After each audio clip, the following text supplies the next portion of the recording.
Step into the light where the wild ones roam, where the heart speaks loud, calling this place home. We break the rules, we paint the sky, ridiculously you, we were born to fly. Ooh, it's ridiculously you. Hey everyone, this is Julie May and the Ridiculously You podcast. I'm so glad you guys are back. This is where we celebrate the bold, the beautiful, the broken, the women who are done pretending to be anything less than their whole selves. And today's guest is Jessica Verrill. She is a USA Today bestselling author, an intuitive publishing expert, an energetic coach. She's done a lot of work in the health and wellness space as well. So we're going to talk about that. Y'all know I love the health and wellness space. She helps powerful souls clarify their voice, amplify their purpose, bring their story to life on the page and in the world. So I am so excited to have Jessica with us today. Welcome, welcome, Jessica. Hey, thanks for having me, Julie. I'm so excited to be here. I am so excited to have you here. So you do, like it says, you have so many books, and on the best, what is it? The USA Today bestselling author, which is a whole different thing than an Amazon bestselling author. I'm going to tell you that right now. So if y'all are listening and people are like, well, she's a bestselling author, and not to knock anyone who is an Amazon bestselling author, I have two of those. But trying to get on one of these other lists is, I'm just saying, a whole nother level of accomplishment.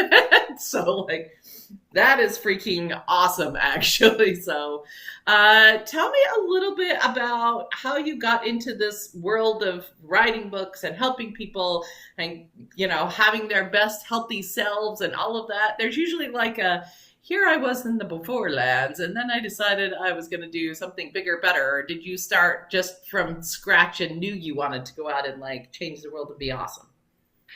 Yeah, I am one of those second stories where ever since I was a kid, I knew two things. I wanted to be an author and I wanted to be a mom. And I was always really big on helping people and making people feel better and you know, as well as looking at things and seeing like, oh, that doesn't make sense, and being able to like spot where things were off, were and it's interesting looking back and seeing how all of those things came together into where I am now. But there wasn't like a single thing. It was something that I felt the pull within. Like I knew that I wanted to write when I was a kid. When I was like 11, I was like taking my money and going to the bookstore and buying books on like herbs and things like that. So it was something that has just really always been a part of what I felt pulled towards. Yeah. Mm.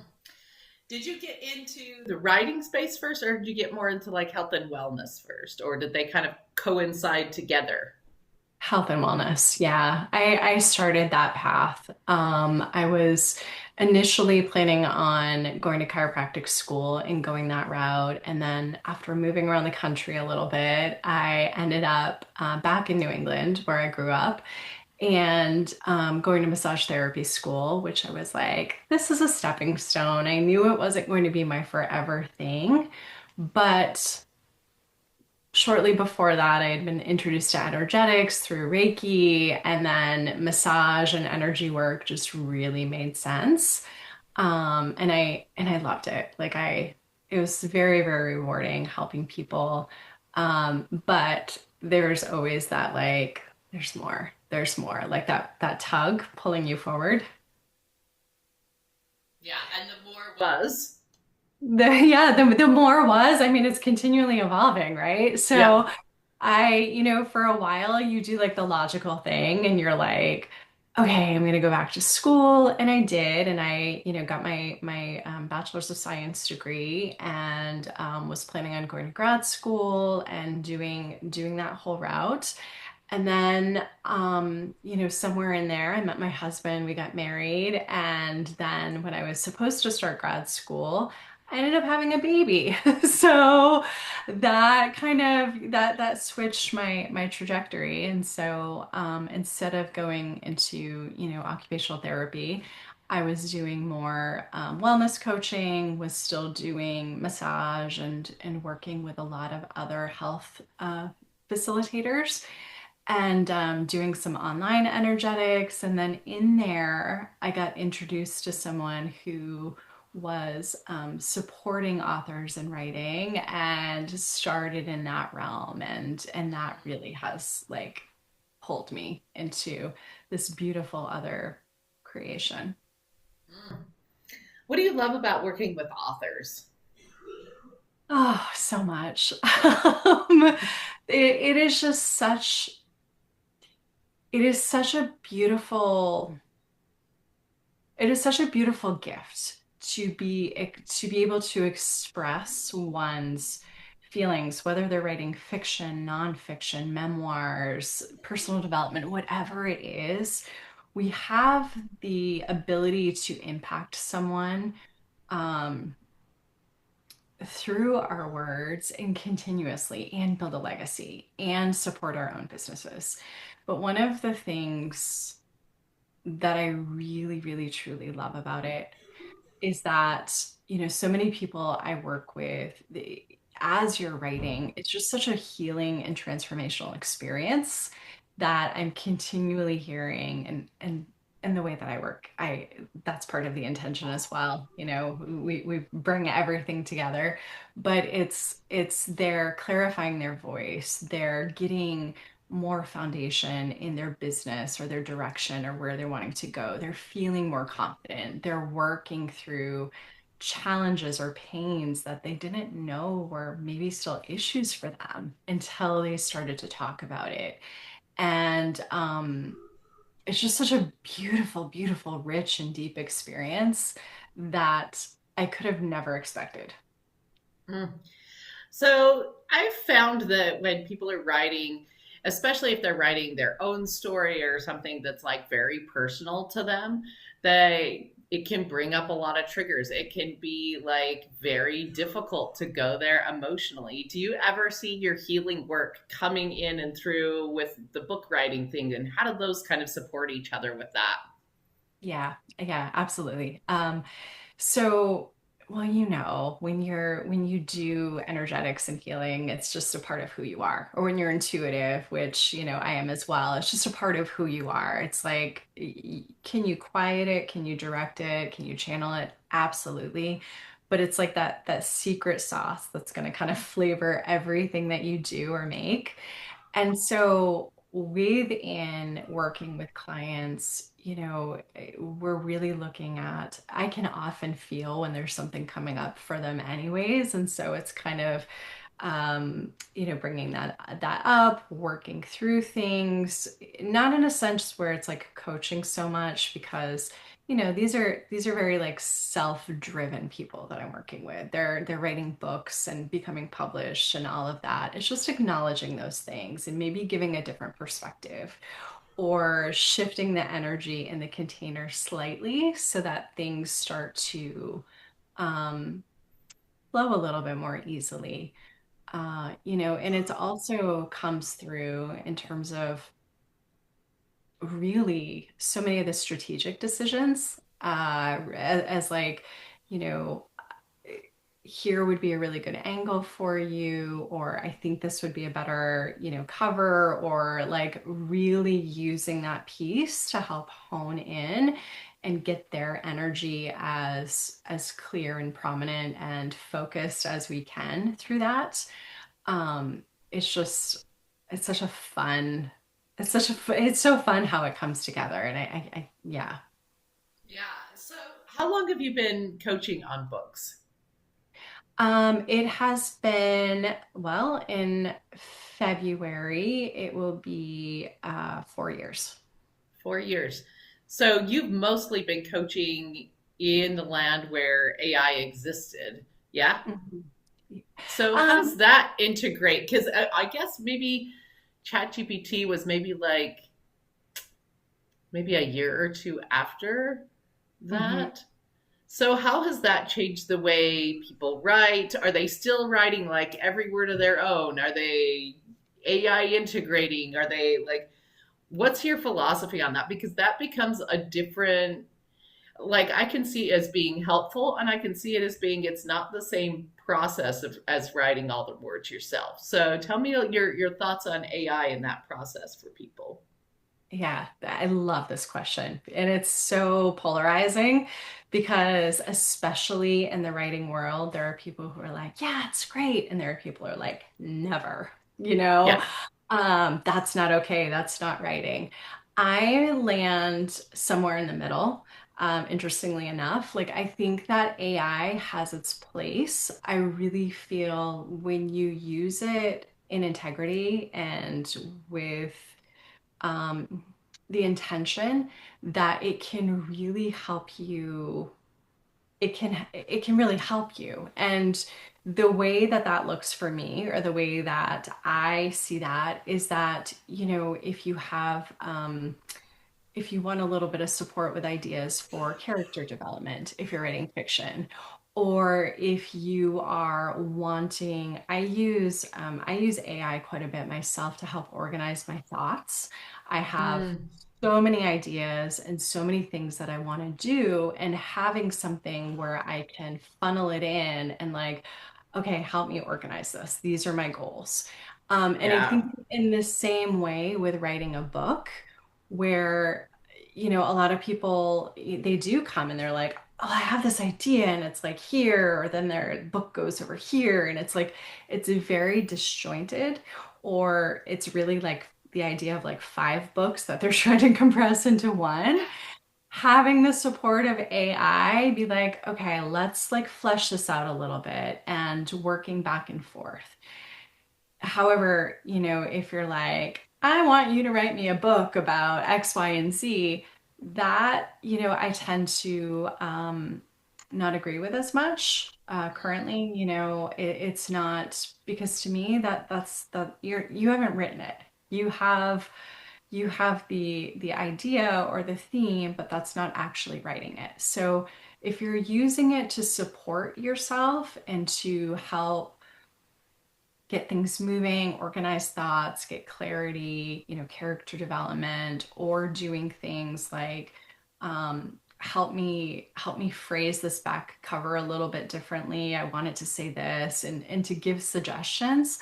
I think it shines there. And I think that it can be a really supportive mirror and feedback, and catalyst for a lot of authors to just refine their work in a way that maybe wasn't accessible for them before. Yeah, I use it in a very similar way with my clients. I don't do book writing stuff. That's not my jam right now.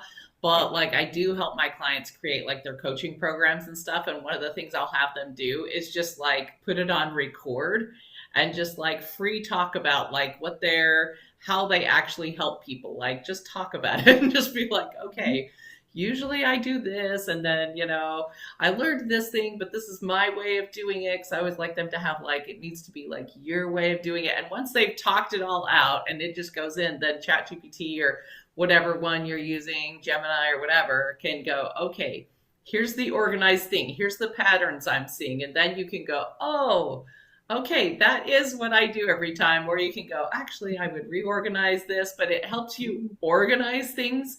And if you're somebody with like ADD or something like that, which, I have and a lot of my clients have, it helps you get organized when you feel like you're scattered everywhere and you have all of these ideas, just like you were saying with like the books. It's like, that was actually 5 books worth of ideas.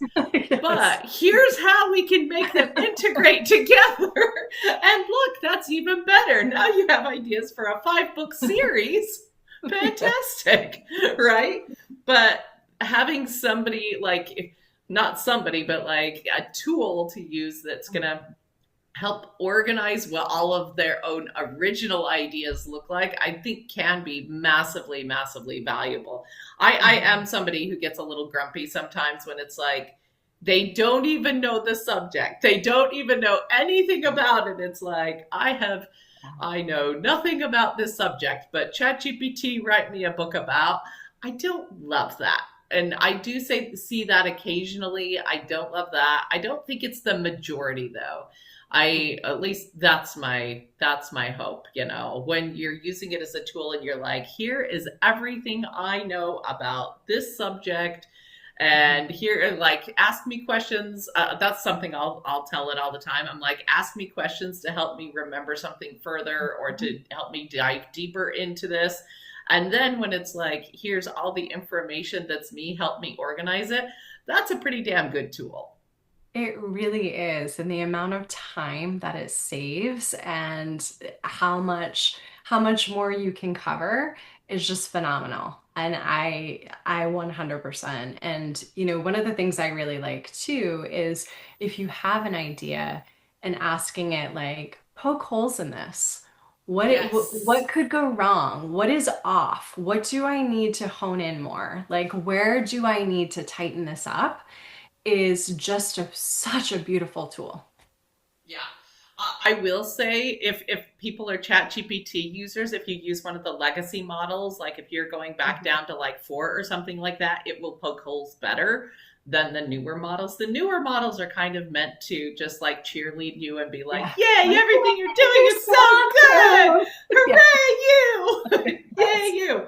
The older, but I'm sad that ChatGPT 3 went away because that was the best one at poke a hole in this. Help me see what Yeah. pieces I'm missing. Help me see, understand pieces I don't understand about what I'm going to try and do here. And it would like, and I would be like, tear me up on this because if I'm going to spend time and money doing it, I want you to like rip me apart.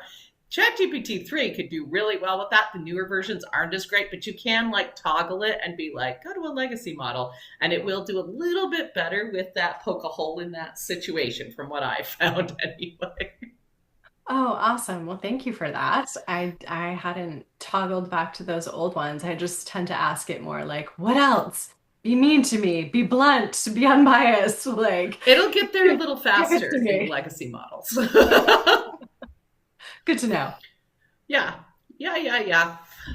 So if anyone's like an aspiring author out there, what are the biggest things you tell people all the time? The things you find you're saying like on repeat. You're like, okay, they need to know this, they need to know this, they need to know this. Give us some of those.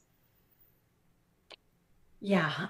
So I work mostly with authors who are in the nonfiction space and they have businesses, whether they're coaches or running agencies or whatnot, and their book is an expression of that in some way or another. So it's really, but this is true for across the board. Before you start like jumbling thoughts and doing all of this, get really clear on the strategy and where you're going and why and what you want this book to do or who you want to speak to. So often that's when it can feel really jumbled and like I'm also really good at when I'm reading someone's book, I can feel where like the energy shifts, where if they're in a flow and then it kind of shifts and something, and it's like being really clear will eliminate that. It will help your writing flow. It will help your goals. It'll help you reach the people and have the impact that you want to. But so often creatives resist that, right? They resist the structure in so many ways. Not always, but a lot of them will, or the intuitives, or they're like, let me be free and let me just do it how I want to. And it's like, you're actually hurting yourself. If you can look at the big picture and then bring things down from there and flesh that out a little bit more, um, it's just going to make everything so much better. Yeah. Can you give us a little bit more on a lot of your clients like purposes for writing their book? I know a lot of people, it's, I want my message out, I want to change people's lives through this book, but additionally there's people out there that are like, really, I want this to help me get speaking opportunities, I want this to be kind of like my business cards, similar situation as they're going around. And people who are listening right now may not understand that there's actually many different reasons for writing a book. So can you expand on that a little bit? Yeah, that's such a great question. Yes, a lot of people do use it as like a lead magnet of here's my book, here's a little bit about me, here's a little bit about what I believe in. You can use it to increase your authority in a subject of like, look, I actually know enough to produce this we're assuming it's well written and well produced book with that I have enough authority in this subject or in this realm that I have created this, and that is going to lead to more opportunities, more collaborations, more speaking opportunities.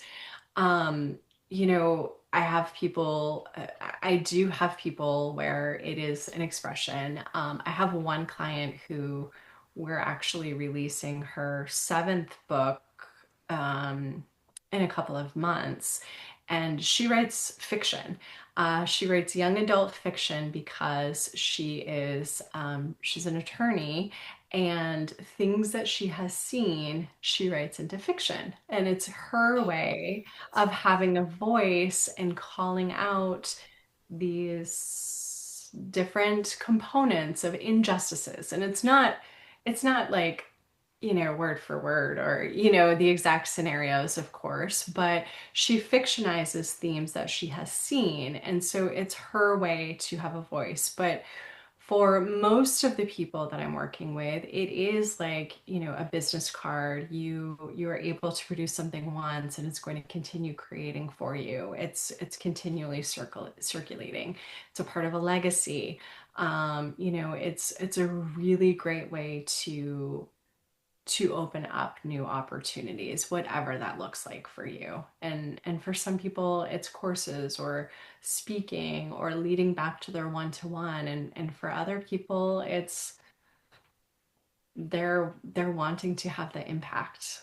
And it that threads into all of it too. But yes. So, why would somebody want to hire a coach through doing their book instead of doing it on their own? So I know a lot of writers are like, they're very like, I'm just going to hole up in a cave for a little while. I'm going to write my thing and then, come what may. What's the benefit of having somebody help you through it? What can you offer them that they're not going to get just hidey holing away and trying to type it out? Yes.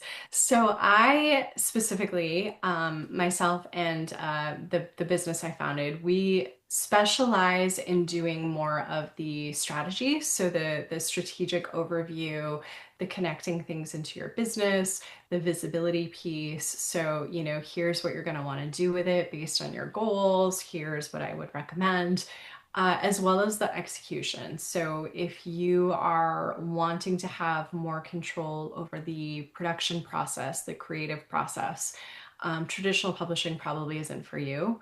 And self publishing, like totally on your own, can be very daunting because there is a lot of different steps and there are a lot of things to learn. So, by working with us, it's like, here, take this thing that I've invested all of this time into, and either make sure that this is strategically in my infrastructure in a way that I need it to be, or help me switch up my messaging, or help me, dial this in, or take it and help me get it out into the world in a way that is like very high quality production and I'm going to feel proud of. So it's it's either setting you up properly in either direction. Yeah. What do you think the biggest thing that has come from you writing your books and having them out there personally? Hmm. I have, I have so many people. For me, so much is everything that really motivates me is impact, truly. Like that is something that I've known to the core of me since I was a kid. Like I was here to make things better. I was here to do things differently. I was here to shake things up. And sometimes people think in order to have impact, you need to be like Brene Brown and, traveling and does she have an impact? Absolutely, 1000%. But you also have a lot of impact by the the people that you are able to influence and to help and how that ripples out, right? And so often we lose sight of that. And so for me, so much comes back to the impact that I have on other people. So while I'm helping people get their voices out and stand more into their truth and their visibility and their power and having something that is going to help their platform rise, that ripple of impact is huge. As well as what I'm doing when I'm writing and how that is getting out there. More tangible things, invitations to, co-facilitate retreats and being on, more podcasts and newspapers and not newspapers, magazines. Newspapers still exist. I don't know. That kind of slipped out, and I was like, wait, no, no, That's no. not the word I meant, but cool. Yeah, It's still a print publishing. right. That's why we have editors. Yeah. Um, so there have been a lot of things like that, a lot of requests for collaborations, and yeah. What are you hoping to do in the future? Like, if you could have the magic wand and Jessica gets whatever is like the biggest dream possible that looks super aligned for you in the next 5 years, what does that look like? Oh gosh. How long do we have for this question? So I don't know that all of this will happen in 5 years, but ultimately with House of Inigo, with the publishing company, we're really branching into a couple of different arms of it. So, the hybrid publishing execution and support, the strategy and the visibility. I hope to bring on some people who can support clients in that and having it done for them. Whereas right now I am more creating it and they're implementing it. But eventually, I really have a foundation I want to create. Um, I knew that was going to get me emotional.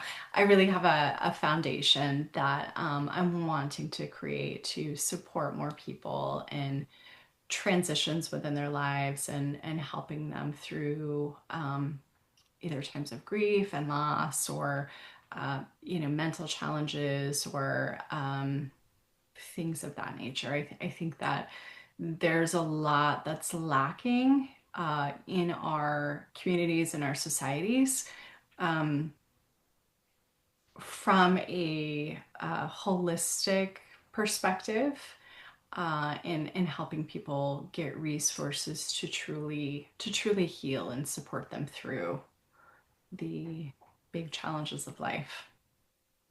So what are you hoping that looks like? Like, let's say I'm in a community that you serve. I'm having a big struggle with like some mental health issues. I don't have a lot of money. What are you hoping that looks like for that person? Yeah, so there's a couple of different components of it. So one is really having a network of trusted professionals who have either, volunteered their services or they're subsidized and who are able to step in and support that person. I also look at things as like monetary support. I would love to be able to support with things like that. I mean, for so many people, the a health incident or the loss of a loved one can completely derail them on top of everything that they're already going through.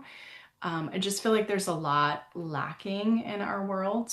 I also, foresee doing things like more connected retreats and courses and programs and things like that where people are really just having that space to envision what health looks like for them and support in that process. So, and of course there's writing woven through all of it because why wouldn't there be? Um, I love that. That is so beautiful, and I do agree that we need more help in that area.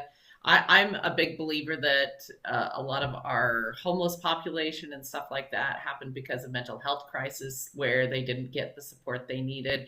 I know a lot of people are like, "Well, it's like drugs and stuff like that," and I'm like, "Yeah, they turned to drugs because they had a mental health crisis because nobody showed them how to do anything or get the actual help they needed, and then it was too expensive, and they're trying to get relief."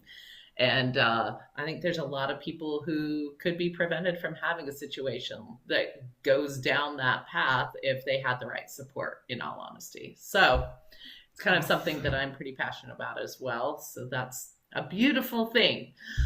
Okay, are you ready for some lightning round questions? let's do it. Okay. Uh, what is one of the things you do in a writing ritual pretty much every time you sit down to write?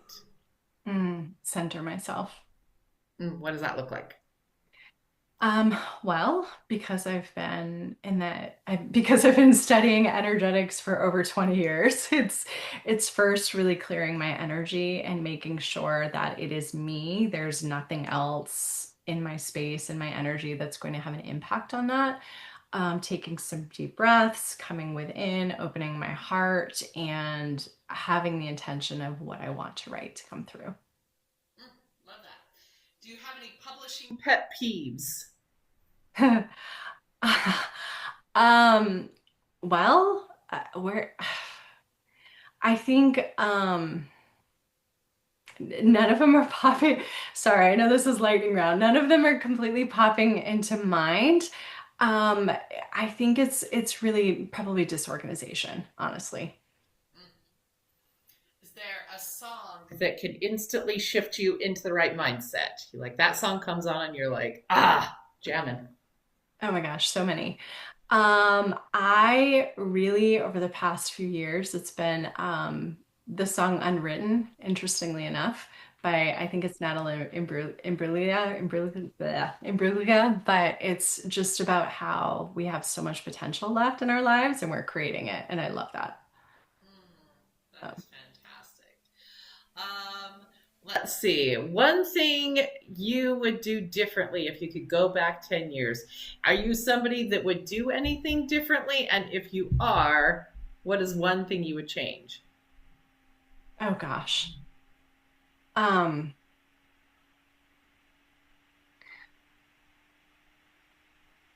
I think, I don't even know if it's possible, but sorry. It would be more related to perhaps altering the future, and still having some of my loved ones here. Mm, Yeah. Yeah, that makes plenty of sense. Yeah. Um, let's see. What's a ridiculous wellness trend that you tried and loved? So something that was like, it sounded weird.